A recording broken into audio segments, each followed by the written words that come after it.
Bradesco. Entre nós, você vem primeiro. Boa noite. Boa noite. Uma nova tecnologia pode trazer mais segurança aos donos de celulares. A intenção agora é identificar o possível momento do roubo. Na hora em que ele acontece, né? Bom, esses aparelhos que têm o sistema operacional mais usado do país devem sair da fábrica agora com uma ferramenta que detecta um movimento brusco e vai bloquear, assim, automaticamente os aplicativos. Era para ser uma noite de diversão com amigos, mas bastou um momento de distração para o celular da Ana ser furtado. Eu ando com a bolsa, não tem zíper, né? Coisa que a gente não pode fazer aqui em São Paulo. E aí a pessoa acabou tirando da minha bolsa que eu nem vi. Como não dava para ficar sem celular, a Ana teve que comprar outro aparelho. Gastou R$ 2.500. Mas esse prejuízo ficou um pouco menor 2 semanas depois, quando a polícia avisou que havia recuperado o celular levado pelo ladrão. O aparelho estava com um suspeito preso numa operação. Pelo e-mail, número que identifica o celular, a polícia localizou o boletim de ocorrência que ela tinha registrado. A Ana pôde vender o celular devolvido. Me ajudou bastante. Eu fui lá buscar, aí no mesmo dia que eu busquei, que eu já consegui tirar os dados da pessoa que estava usando, né? Eu já anunciei e vendeu na hora. Em São Paulo, um programa do governo, que funciona desde junho, cruza informações de boletins de ocorrência com os dados fornecidos pelas operadoras. Graças a ações como esta, o número de roubos e furtos caiu este ano. Para todo o país, existe ainda um aplicativo que facilita a comunicação de roubos e furtos, o Celular Seguro. No mês que vem, usuários terão uma ferramenta a mais para se proteger. Todos os aparelhos com o sistema operacional mais usado no país já sairão de fábrica com uma tecnologia que detecta o roubo, quando o dispositivo sofre um movimento brusco. Ele vai combinar uma mistura de sensores do próprio dispositivo, como acelerômetro, GPS, gestos multitoques, faz com que imediatamente o celular proteja todas as suas informações pessoais, bloqueando a tela do seu celular e dos aplicativos. Novas tecnologias que podem trazer mais segurança. O mundo ideal é poder sair na rua em paz, poder usar o celular sem perigo de alguém passar e você tomar esse prejuízo de novo. Uma operação contra assaltantes e receptadores de celulares roubados prendeu 30 suspeitos e recuperou 2.500 aparelhos em 11 estados. Essa investigação começou depois da prisão de um hacker no Rio de Janeiro. Ele desbloqueava os celulares e depois ensinava o método para outros criminosos. Os agentes estiveram em estabelecimentos comerciais e em endereços de suspeitos de participação no esquema. A ação coordenada pela Polícia Civil do Rio aconteceu também em outros 10 estados. Segundo a investigação, os celulares roubados eram formatados para disfarçar a origem ilícita e depois encaminhados para venda. Os criminosos também conseguiam desbloquear os aparelhos e acessavam os dados das vítimas. Ele consegue fazer transações financeiras, saber das suas redes de contato, redes sociais, isso causa um transtorno, um terror muito grande. Os suspeitos detidos hoje foram identificados depois da prisão em maio de Alan Gonçalves, hacker apontado como um dos maiores especialistas em desbloqueio de celulares roubados do país. Ele agia de forma remota e cobrava entre R$ 60 e R$ 400 por serviço. 2.500 aparelhos e cerca de R$ 50 mil foram apreendidos na operação. Presidente da Câmara, Hugo Motta, confirma para amanhã a votação do projeto antifacção. Governo do Rio anuncia ação para remover mais de 13 mil barricadas montadas por traficantes. No Rio Grande do Sul, polícia prende suspeitos de planejar atentados contra autoridades policiais e do judiciário. Em Portugal, polícia investiga a agressão a estudante brasileiro de 9 anos que teve 2 dedos mutilados. Brasil tenta acordo e apresenta amanhã principal documento da COP30 até aqui para controle das mudanças climáticas.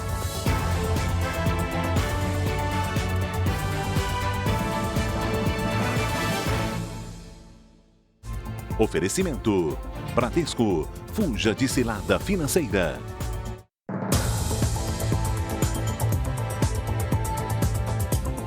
Grandes empresas de telemarketing terão que ter um novo selo de segurança. É uma autenticação que será obrigatória. Essa decisão da Agência Nacional de Telecomunicações tenta dar mais segurança ao consumidor, que agora vai saber quem realmente está do outro lado da linha. A medida também pretende evitar golpes. O telefone não para de tocar. Essa é a sensação que muita gente tem no dia a dia. Fico com medo, né, apreensiva, e aí fico em silêncio assim, eu fico mais apreensiva ainda e desligo. Eu deixo no modo não perturbe, para ninguém ficar me ligando. A maior parte das ligações não é identificada e fica difícil saber quem está do outro lado da linha. Minha irmã, quando infartou lá em Alagoas, eu ligava, eu não quis atender, e na verdade era verdade, mas como eu já fui golpada, aí eu já não atendo mais. Agora, as operadoras de telefonia terão que autenticar as ligações de grandes empresas. Na prática, o consumidor vai ver que o número tem marca de verificação. A decisão da Anatel atinge cerca de 350 companhias, que ultrapassam as 500 mil ligações por mês. A autenticação será obrigatória, independente do motivo da ligação. Telemarketing, cobrança, pesquisas, todos vão passar pelo processo. A ideia também é evitar golpes. O impacto maior é dar uma segurança maior para o consumidor, que aquela chamada não foi adulterada. O monitoramento das empresas começou no início de novembro. Aquelas que ultrapassarem as 500 mil ligações no mês serão notificadas. A partir daí, são 30 dias para implementar a autenticação em 100% das chamadas. As empresas podem, além de autenticar, identificar a chamada. Assim, o público vai ver quem está ligando e o motivo. O uso do prefixo 0303 para telemarketing também é opcional. Agora dá para tirar do não perturbe. Tomara, né? Você vai conhecer agora uma investigação em que 10 pessoas foram presas suspeitas de planejar atentados contra autoridades do Rio Grande do Sul. A polícia interceptou conversas entre os criminosos que revelavam o plano de integrantes de uma facção criminosa do estado. Não, já descobri o endereço dele. Vamos ver o que eu vou fazer por aqui. Eles realizaram pesquisa em fonte aberta, com fotografia de uma autoridade pública e chegaram a mencionar que já tinham descoberto o endereço. Os criminosos já vinham sendo monitorados há pelo menos um ano. A investigação apontou que o plano era assassinar autoridades, entre elas um desembargador do Tribunal de Justiça do Rio Grande do Sul. Tem trechos, da investigação que apontam uma menção genérica a autoridades, como a questão de fotos, endereços, inclusive fazendo menção ao armamento para essa finalidade. Segundo a polícia, juízes e um delegado também estariam na mira dos criminosos. Eu descobri onde é que era a casa do juiz, olha, eu ia acampanar para matar ele. O Tribunal de Justiça disse que reforçou a segurança dos magistrados. 10 pessoas foram presas. De acordo com a investigação, em um ano, a quadrilha movimentou 3 milhões de reais. Também foram cumpridos 8 mandados de busca e apreensão. O material deve ajudar a detalhar o plano de ataque. Você sabe que a popularidade das canetas emagrecedoras tem alimentado crimes por todo o país. Bom, de um lado tem as quadrilhas que assaltam as farmácias, né? Mas do outro tem consumidores, pessoas comuns, que vão até o Paraguai e trazem os produtos ilegalmente para o Brasil. O Paraguai se tornou um dos principais destinos para a compra ilegal das canetas. Sem mostrar o rosto, esse homem revela como funciona o esquema. Cheguei a levar receita médica brasileira, mas nenhuma farmácia no Paraguai pede receita alguma para nada. O homem descreve 2 rotas de entrada: a Ponte da Amizade, em Foz do Iguaçu, no Paraná, e a cidade de Ponta Porã, em Mato Grosso do Sul. Passei pelo aeroporto de Campo Grande, Mato Grosso do Sul, de São Paulo, entrei para Salvador, 3 aeroportos, sem problema algum. No Paraguai, uma caixa com 4 ampolas custa, em média, R$ 700. No Brasil, a caixa é vendida a mais de R$ 4.000. No aeroporto de Salvador, as apreensões aumentaram quase 7 vezes este ano. 452 itens foram apreendidos de janeiro a agosto. Em 2024 inteiro, foram 67 unidades. Eles compram quantidades, né, além do normal, né, e proibidas, e vêm com essas canetas presas em roupas, vestuário, no corpo. As canetas usadas para o tratamento de diabetes e obesidade viraram sinônimo de emagrecimento rápido. O medicamento só pode ser importado por empresas autorizadas, mas a fama do produto despertou o contrabando, a venda irregular e a falsificação. Não existe garantia nenhuma de que, de fato, o que está sendo entregue é aquela substância. Além disso, tem questões relacionadas ao transporte ou armazenamento, que pode levar à degradação de qualquer produto. O governo do Rio de Janeiro se reuniu hoje com prefeitos da capital e de cidades da região metropolitana para apresentar um projeto que pretende remover todas as barricadas de áreas dominadas pelo crime organizado. O governador do Rio, Cláudio Castro, esteve com prefeitos e representantes da segurança pública para lançar o projeto. De acordo com o plano apresentado, a remoção das barricadas vai ser feita inicialmente em 12 municípios. A expectativa é que as estruturas comecem a ser retiradas a partir da semana que vem. São mais de 13 mil barricadas somente na região metropolitana do Rio, segundo um mapeamento do Instituto de Segurança Pública.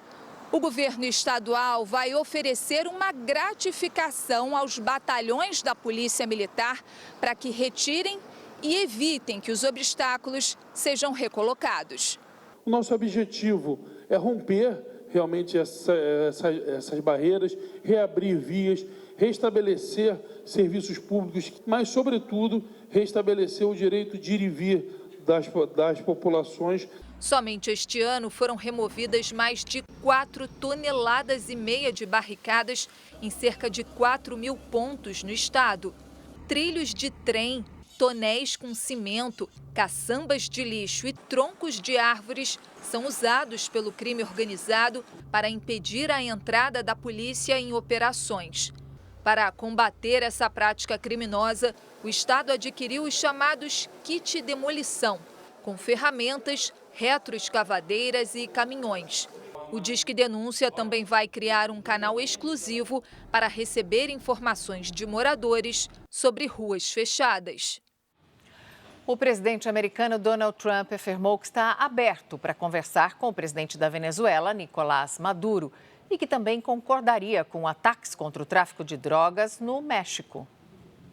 No Salão Oval da Casa Branca, o presidente americano disse que pode lançar uma ofensiva contra o México para acabar com o tráfico. Por mim, tudo bem, faremos o que for preciso para acabar com as drogas. Trump foi questionado se há espaço para diplomacia com a Venezuela. Eu provavelmente conversaria com Maduro, afirmou. A Casa Branca acusa a Venezuela de tráfico internacional. No domingo, foi anunciado mais um ataque contra um barco supostamente carregado com drogas no Caribe. O maior porta-aviões do mundo chegou à região e está posicionado numa distância em que seria capaz de atingir a Venezuela. O governo americano anunciou que a partir da semana que vem vai classificar o grupo venezuelano Cartel de los Soles como uma organização terrorista. Com a medida, será possível proibir que integrantes do grupo entrem nos Estados Unidos e também facilitar a aplicação de sanções financeiras. Trump não descarta enviar tropas para o país sul-americano. O republicano também disse que teria orgulho em acabar com fábricas que produzem cocaína na Colômbia. Outra notícia envolvendo o presidente dos Estados Unidos. Donald Trump pediu para os republicanos votarem a favor da divulgação de documentos do caso Epstein. Não temos nada a esconder, disse Trump numa rede social. O bilionário Jeffrey Epstein foi encontrado morto numa penitenciária em 2019. Ele foi preso por comandar uma rede de exploração sexual. Para Trump, a oposição explora o assunto para desviar a atenção sobre o sucesso do governo dele.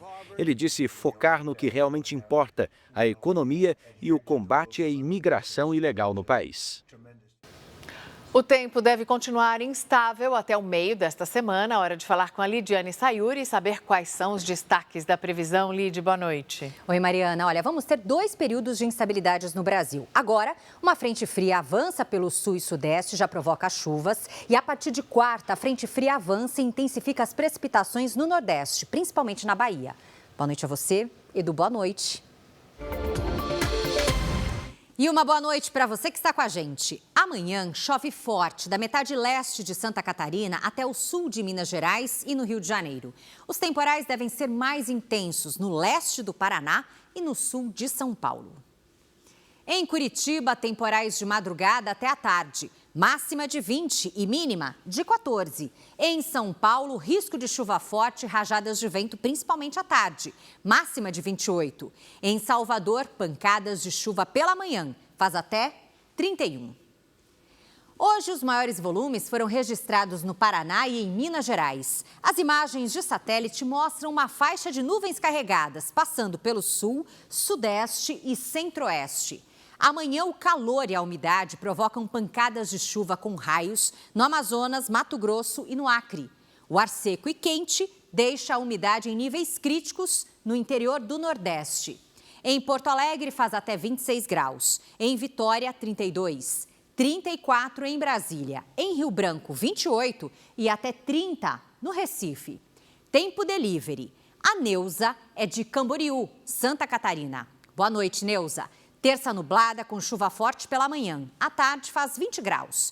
Entre quarta e quinta, sol com muitas nuvens e máximas entre 27 e 29. Participe do Tempo Delivery. Poste nas redes sociais o nome de uma cidade e a hashtag você no JR. Mariana, Edu. Obrigado, Lid. Ainda hoje, o brasileiro apontado como um dos chefes do PCC é preso num condomínio de luxo em Portugal. Você vai ver a seguir. A polícia investiga a denúncia de crime sexual e agressão contra uma turista americana em Goiás. E também, o STF publica a ata do julgamento que rejeitou os recursos de Bolsonaro. Advogados estudam pedir prisão humanitária para manter o ex-presidente em casa.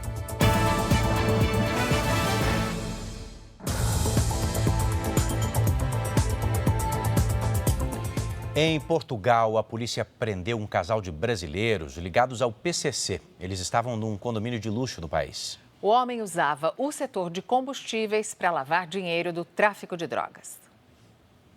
Igor Daniel Zago e a esposa foram presos pela Polícia Judiciária de Portugal numa casa na cidade de Cascais. Conhecido como Hulk, Igor é apontado pelo Ministério Público de São Paulo como um dos chefes do PCC. A investigação aponta que ele estava envolvido no esquema de adulteração de combustíveis. Os criminosos lucravam ao adicionar metanol na gasolina. A substância corrosiva é altamente tóxica. 15 pessoas morreram ao consumir bebidas adulteradas com metanol. Um documento obtido com exclusividade pelo Jornal da Record mostra que Igor decidia sobre adulteração de combustível, fraudes nas bombas e corrupção de agentes públicos. Ele também era o responsável por contatar os fornecedores de metanol e fazer a gestão financeira da facção.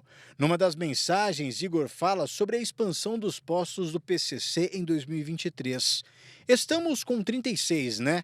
Vamos subir para 40. Vamos fechar 50 até o final do ano. Os criminosos também usavam água na adulteração. Nesta foto enviada a um grupo, um dos suspeitos diz: hidratei com 250 litros. Segundo as investigações, Igor e a mulher saíram do Brasil pelo Peru com documentos falsos. Entraram na Europa pela Itália e se instalaram em Portugal. Os dois brasileiros tinham mandado de prisão em aberto e viviam em Cascais desde maio. A polícia começou a investigá-los depois de identificar movimentações suspeitas em contas bancárias. Os dois vão ficar presos em Portugal enquanto aguardam a extradição para o Brasil.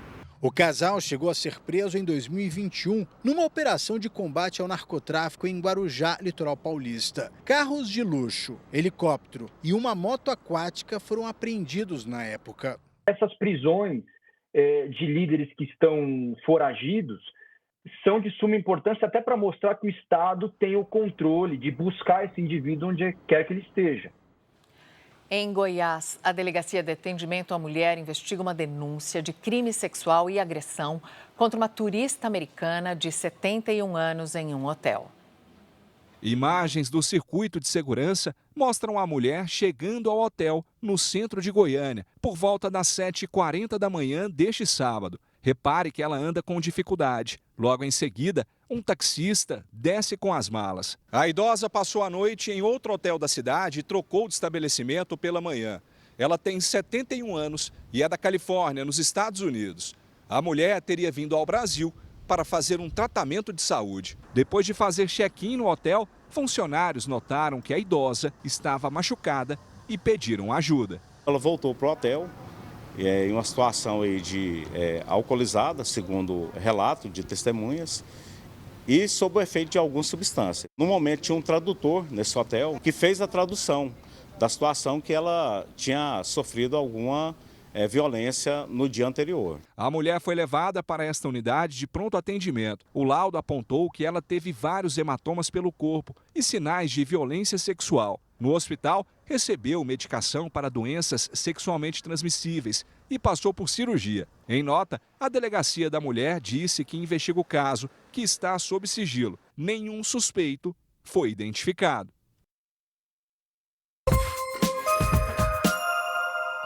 Um ônibus desgovernado bateu em 13 carros e 2 motos na rodovia Raposo Tavares, em São Paulo. 13 pessoas ficaram feridas, 2 em estado grave. O veículo só parou depois de atingir o portão de um condomínio. Um tiroteio na Avenida Brasil suspendeu a prova do Enem num colégio do Rio de Janeiro. Motoristas ficaram no meio do fogo cruzado entre traficantes e policiais. O exame foi remarcado para 17 de dezembro. Ninguém ficou ferido. O ex-jogador Robinho foi transferido para o Centro de Ressocialização de Limeira, interior de São Paulo. Ele estava na penitenciária de Tremembé desde março do ano passado. Robinho foi condenado a 9 anos de cadeia pelo crime de estupro coletivo. A polícia suspeita que o morador da casa que explodiu na zona leste de São Paulo usava o imóvel para manipular pólvora. Adir Mariano morreu no local. O exame de DNA ainda não ficou pronto. O presidente da Câmara, Hugo Mota, confirmou que vai colocar em votação amanhã o projeto de lei antifacção. A proposta aumenta as penas para integrantes de facções para até 30 anos de reclusão e dificulta a progressão dos condenados para os regimes semiaberto ou aberto. Existe ainda a expectativa de que o relator, o deputado Guilherme Derrite, apresente um novo texto antes da votação. O Supremo Tribunal Federal publicou hoje a ata do julgamento que rejeitou os recursos da defesa de Jair Bolsonaro. Ele foi condenado a mais de 27 anos de prisão. Os advogados estudam agora pedir uma prisão humanitária para manter o ex-presidente em casa. A primeira turma do Supremo rejeitou por unanimidade os embargos de declaração de Bolsonaro e dos outros 6 condenados do chamado núcleo crucial da trama golpista. Nesta terça-feira deve ser publicado o acórdão, que abre um novo prazo de 5 dias para novo recurso. Os advogados podem encaminhar um segundo embargo de declaração para contestar possíveis omissões ou falta de clareza nos votos dos ministros. Ou então chamados embargos infringentes, o que poderia levar o caso para análise de todos os integrantes da corte. Reservadamente, ministros avaliam que a estratégia dos embargos infringentes não deve prosperar, porque a jurisprudência estabelece que esse tipo de recurso só é possível quando houver pelo menos 2 votos pela absolvição do réu. No caso de Bolsonaro, só Luiz Fux foi contra a condenação. Outro problema é que o relator do caso, Alexandre de Moraes, pode considerar que os recursos das defesas estão sendo usados para atrasar o processo e determinar o imediato cumprimento da pena, que seria em regime inicial fechado. Os advogados de Bolsonaro também estudam pedir a manutenção da prisão domiciliar, com base nas condições de saúde do ex-presidente, a chamada prisão humanitária. O ex-presidente Jair Bolsonaro, ele tem uma saúde debilitada, a gente sabe disso. Existem precedentes muito recentes na jurisprudência do Supremo Tribunal Federal que admitiram essa possibilidade para doenças até nem tão graves. A defesa ainda pode alegar que Bolsonaro, por ser capitão reformado do Exército, teria direito de cumprir a pena em uma unidade do Exército. Uma nova denúncia de fraude envolvendo o INSS veio a público hoje. 12 bilhões de reais foram liberados em empréstimos consignados vinculados a benefícios pagos para crianças e adolescentes. Os empréstimos consignados com desconto em folha eram feitos em nome de crianças, adolescentes e até bebês. Eles recebem um salário mínimo do INSS em pagamentos, como pensão por morte ou benefício de prestação continuada. Segundo o Instituto, há 763 mil contratos ativos desse tipo de empréstimo, com valor médio de R$ 16 mil. O INSS estima que os valores movimentados em nome de menores chegam a 12 bilhões de reais. É o dobro do apontado pela Polícia Federal no esquema de descontos associativos ilegais. A entidade que pede na Justiça a anulação dos empréstimos afirma que uma norma publicada pelo INSS em agosto de 2022 abriu brecha para o endividamento de crianças e adolescentes. Na ação, a associação alega que o INSS permitiu que representantes legais de pessoas incapazes contratassem créditos consignados sem autorização judicial, gerando fraude institucionalizada. Segundo a entidade, essa norma criou um cenário em que bancos, de forma coordenada com o INSS, facilitaram a realização de empréstimos e cartões consignados em larga escala. Em 2022, ainda na gestão Bolsonaro, esses empréstimos chegaram a 2 bilhões e 100 milhões de reais. Em 2023, já no governo Lula, foram 2 bilhões e 288 milhões e alcançaram mais de 4 bilhões de reais no ano passado. Em 2025, os descontos já somam mais de 1 bilhão e 800 milhões de reais. De maio em diante, a gente não tem mais esse desconto para menores. O que a gente vem fazendo? A gente vem fazendo um pente fino sobre todas as situações sobre empréstimos consignados. E o INSS vai permitir que pensionistas e herdeiros de segurados que já morreram peçam a devolução dos descontos ilegais feitos pelas entidades associativas. A partir de quarta-feira, o requerimento poderá ser feito pelo aplicativo Meu INSS ou nas agências dos Correios. O presidente Lula enviou hoje ao Congresso o novo Plano Nacional de Cultura. O programa estabelece metas e estratégias para as políticas culturais do país pelos próximos 10 anos. O documento define as diretrizes para as ações do setor até 2035. Lula também assinou no Palácio do Planalto o decreto que cria uma comissão de gestores, formada por municípios, estados e União. O objetivo é acompanhar a execução do orçamento e a adoção das políticas de cultura. O ex-presidente da Federação Espanhola de Futebol, Luís Rubiales, condenado por beijar sem consentimento uma jogadora, foi atingido por ovos durante o lançamento de um livro em Madrid. Rubiales foi surpreendido por um homem que jogou 3 ovos nele. O ex-dirigente acusou o próprio tio pelo ataque. O agressor foi preso. Rubiales lançava o livro de memórias, falando sobre o escândalo do beijo que aconteceu em 2023. O Tribunal da Espanha condenou o ex-presidente da Federação de Futebol por agressão sexual. A gente já está voltando para você saber que o Brasil apresenta amanhã a primeira versão do principal documento da COP30 para enfrentar as mudanças climáticas. E também um menino brasileiro de 9 anos teve dedos da mão amputados depois de ser agredido em uma escola em Portugal. Direção-Geral da Educação abriu um inquérito para apurar o caso e a família da criança vai entrar com uma denúncia no Ministério Público.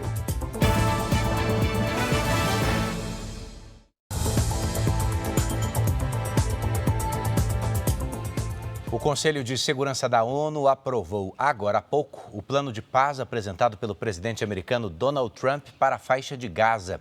Entre os pontos principais está a criação de uma força internacional que será responsável pela desmilitarização e pelo controle temporário do território.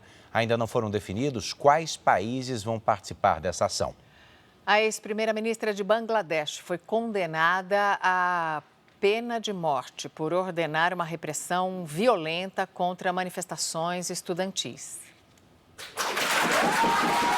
A decisão anunciada hoje foi comemorada pela oposição.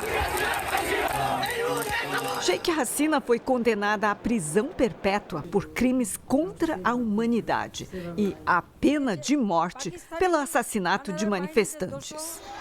Cerca de 1.400 pessoas morreram nos protestos, segundo a ONU. A ex-premier fugiu para a Índia em agosto do ano passado, no auge da revolta contra o governo. Bangladesh pediu a extradição imediata de Sheikh Hasina e do ex-ministro do interior do país, que também foi condenado à morte pela repressão. O governo indiano ainda não respondeu. A ex-primeira-ministra, de 78 anos, ainda pode recorrer da decisão, mas precisaria se entregar. Em nota, Hasina afirmou que o tribunal foi comprado. A ONU comemorou a condenação, mas criticou a pena de morte. No Chile, a eleição presidencial segue aberta. Com o primeiro lugar apertado, a candidata comunista vai disputar o segundo turno com o candidato da direita, que saiu fortalecido dessa votação. A candidata de esquerda, Janete Jara, teve 27% dos votos, enquanto o opositor, José Antônio Cast, ficou com 24%. Jara, do Partido Comunista, foi ministra do Trabalho e Bem-Estar no governo de Gabriel Boric. Cast, um advogado conservador, concorre à presidência pela terceira vez com um discurso linha dura contra o crime e a imigração ilegal. Apesar de ter chegado em segundo lugar, José Antônio Cast é considerado o favorito para se tornar o novo presidente do Chile. Analistas dizem que ele deve atrair os votos dos eleitores de partidos de direita e de centro no segundo turno, em 14 de dezembro. Cast disse que só vai comemorar quando derrotar o crime organizado e o narcotráfico. Quando derrotemos al crime organizado e al narcotráfico. O mais importante para os chilenos é que o vencedor consiga recuperar o nosso país, diz este homem. Importante para os chilenos que recuperem nosso país. A China está expandindo locais para testes nucleares. Imagens de satélite mostram que um antigo campo de testes nucleares no deserto foi ampliado, segundo o jornal do Washington Post. O país também acelera a modernização do arsenal, que, de acordo com o Centro de Estudos Estratégicos e Internacionais, dobrou nos últimos 5 anos e agora conta com 600 ogivas. Uma fabricante chinesa anunciou a entrega do primeiro lote de robôs humanoides. Imagens mostram dezenas de robôs no galpão da empresa. Segundo a fabricante, o modelo será usado em indústrias automotivas e eletrônicas e poderá operar 24 horas por dia. O projeto incorpora tecnologias de inteligência artificial para executar tarefas na linha de montagem. A Victor Holding Financeira anunciou hoje a compra do Banco Master, em conjunto com um consórcio de investidores dos Emirados Árabes. Os compradores afirmaram que vão injetar, de imediato, 3 bilhões de reais para reforçar o capital do Master. Segundo especialistas, a entrada de investidores privados comprova a solidez financeira do banco. A aprovação do negócio, claro, cabe ao Banco Central e ao CAD, Conselho Administrativo de Defesa Econômica. Uma mãe brasileira denuncia um caso gravíssimo de violência dentro de uma escola de Portugal. O filho dela, de 9 anos, foi agredido por colegas e teve 2 dedos mutilados. A mãe afirma que o garoto era alvo de bullying constantemente e que a escola ignorou todos os pedidos de ajuda da família. A vítima é filho de Nívia e Estevão. No meio do ano, eles se mudaram para uma aldeia em Viseu. Mas na nova escola, o filho José, de 9 anos, passou a sofrer agressões físicas e verbais por ser estrangeiro. Tem dias que são normais, tem dias que ele conta, tal pessoa puxou meu cabelo hoje. E a professora vira para mim e diz assim, José, não seja mentiroso, eles são teus amiguinhos. O episódio mais chocante aconteceu no último dia 10, quando 2 colegas prenderam a mão do menino na porta do banheiro e ele teve as pontas de 2 dedos da mão esquerda amputadas. Quando ele tentou fechar a porta, as crianças bateram a porta e seguraram. Ele tentou abrir a porta com as 2 mãos, porque o amputamento foi imediato. A mãe afirma que denunciou os casos aos professores e à escola, mas nenhuma medida foi tomada. Para ela, a instituição de ensino tentou omitir ou minimizar o caso, tratando a situação como uma brincadeira de criança. Quando eu cheguei, ele estava gritando mesmo, e as auxiliares dizendo: não chora, fica calmo. E a professora já atrás de mim, impondo para o meu filho: isso foi um acidente, não foi, José?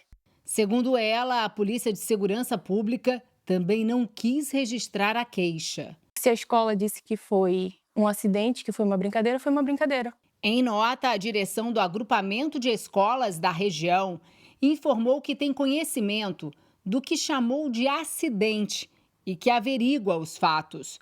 Também disse que um inquérito interno foi aberto. Já a polícia não fez comentários sobre o caso. Com medo, eles deixaram a cidade de Viseu e agora estão em Aveiro, a cerca de 85 quilômetros de distância. A vida de toda a família foi interrompida. O padrasto, a mãe deixaram o trabalho e o José ainda não conseguiu voltar para a escola. E agora a família vai entrar com uma denúncia no Ministério Público.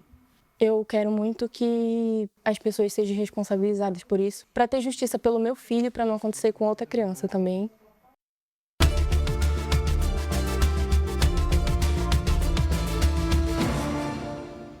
A presidência da COP30 acelera negociações e até convoca reuniões à noite para tentar vencer alguns impasses nesta semana, que é decisiva para a Conferência do Clima da ONU. Vamos a Belém conversar com a Cristina Lemos. Cris, boa noite. Agora, então, é uma corrida contra o tempo.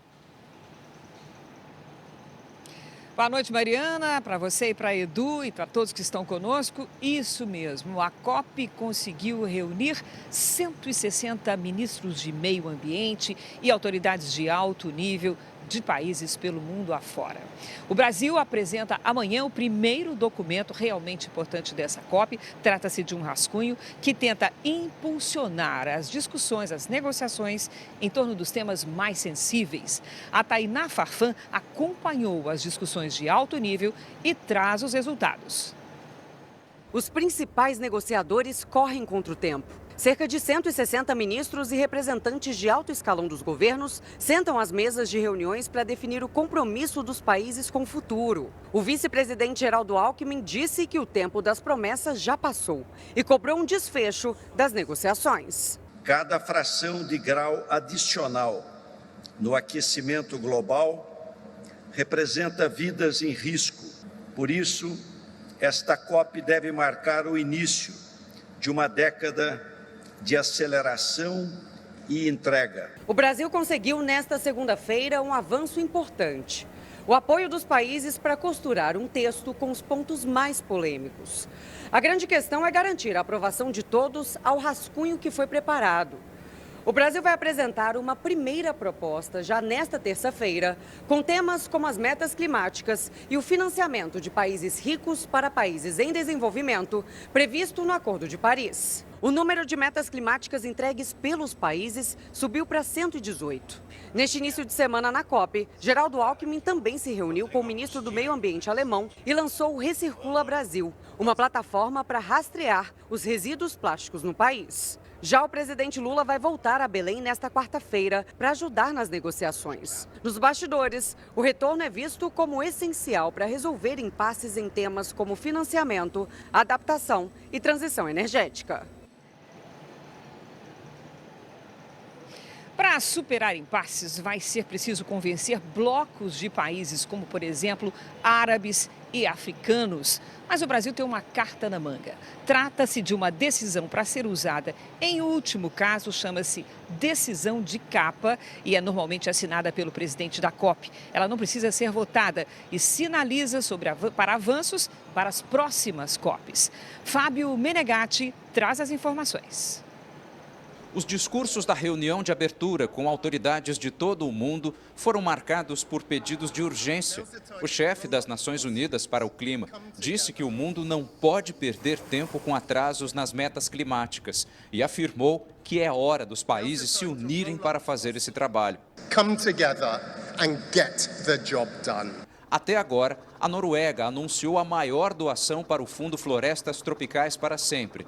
O país destacou a importância de financiamentos para a adaptação climática em países subdesenvolvidos e em pequenas ilhas. O Azerbaijão, país sede da última COP, anunciou que quer reduzir 40% das emissões de carbono em setores como transporte, indústria e agricultura. Na última semana, a COP ainda acumula impasses que podem dificultar a elaboração do texto final para um acordo entre países. Para especialistas, as discussões sobre a adaptação às mudanças climáticas são um desafio nesta conferência. O que me preocupa muito nesse momento é a questão de adaptação. Infelizmente avançou muito pouco, porque houve um bloqueio dos árabes e africanos. E com isso a gente não sabe se vai ter o que precisa para a adaptação saindo daqui. E indígenas fizeram hoje mais uma manifestação pelas ruas de Belém. O protesto saiu da Universidade Federal do Pará e percorreu as ruas de Belém. Os manifestantes pediram medidas contra as mudanças climáticas. O ato foi pacífico e reuniu cerca de 4.000 indígenas do Brasil e do exterior, segundo a organização do evento. Nos acessos à COP30, o policiamento foi reforçado. E um comentário do chanceler alemão Friedrich Merz causou mal-estar aqui na COP30. Ele, que se encontrou com o presidente Lula durante a cúpula do clima, voltou a Berlim e disse que os jornalistas que o acompanharam gostaram de retornar à Alemanha. Veja os comentários. Meine Damen und Herren, wir leben in einem der schönsten Länder der Welt. Und ich habe einige Journalisten, die mit mir in Brasilien waren, letzte Woche gefragt, wer von euch würde denn gerne hier bleiben? Da hat keiner die Hand gehoben. Die waren alle froh, dass wir vor allen Dingen aus diesem Ort, wo wir da waren, wieder nach Deutschland zurückgekehrt sind in der Nacht von Freitag auf Samstag. O governador do Pará, Helder Barbalho, reagiu. Ele declarou que trata-se de um discurso preconceituoso que revela mais sobre quem fala do que sobre quem é mencionado. Vale lembrar que a delegação de alemães que participa aqui da COP30 segue trabalhando com afinco, assim como os jornalistas alemães. Nós seguimos com a cobertura especial da COP30 direto de Belém. Edu, Mariana. Obrigado, Cris. Essa edição está terminando. À 00:30 tem mais Jornal da Record para você. Mas você pode assistir a edição de hoje na íntegra e também a nossa versão em podcast no Record Plus e em todas as nossas plataformas digitais. Não se esqueça que a programação da Record está ao vivo e de graça no Record Plus. Agora você fica com a novela Mãe e logo depois de Reis tem Prova de Fogo na Fazenda. Não perca. Uma boa noite. Boa noite para você e até amanhã.